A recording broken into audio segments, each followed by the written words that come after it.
আমি কপিগুলোকে আগেই হলুদ জলে মানে হালকা ফুটিয়ে নিয়েছিলাম যাতে পোকামাকড় না থাকে। কপির মধ্যে জানেন তো পোকাই থাকে। এবার আমি কপিটাকে তেলের মধ্যে সব ভেজে নিচ্ছি। ভাজা হয়ে গেছে, এবার আমি জিরে ফোড়ন দিয়ে আলুটাকে আমি ভেজে নিচ্ছি।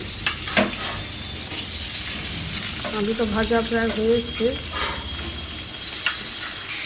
এর মধ্যে আমি একটা মশলা তৈরি করে দিচ্ছি, জিরে গুঁড়ো, হলুদ গুঁড়ো, লঙ্কার গুঁড়ো, আদা বাটা সব দিয়ে রেডি করা আছে। এর মধ্যে নিয়ে দিয়ে দিয়েছি। আলুটা আমার ভাজা হয়ে গেছে। এর মধ্যে মশলাটা এবার আমি ঢেলে দেবো। টমেটো কুচি সব একসাথে দিয়ে দিলাম। ভালো করে কষানো পরিমাণ মতো জল দিয়ে দিচ্ছি।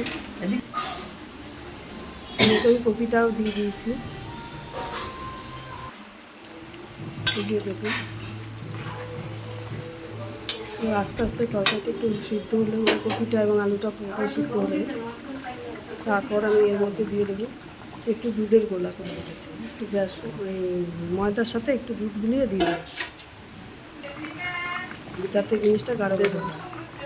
এর মধ্যে আমি গরম মশলা দিয়ে দিচ্ছি। এরপরে দিয়ে দেবো আমি এর ভেতরে ঘি। আর নিরামিষ তরকারিতে ঘিটি ছাড়া ভালো লাগে না। যেহেতু মঙ্গলবার আমাদের তো নিরামিষই হয়। দেখুন তরকারিটা আমার হয়ে গেছে।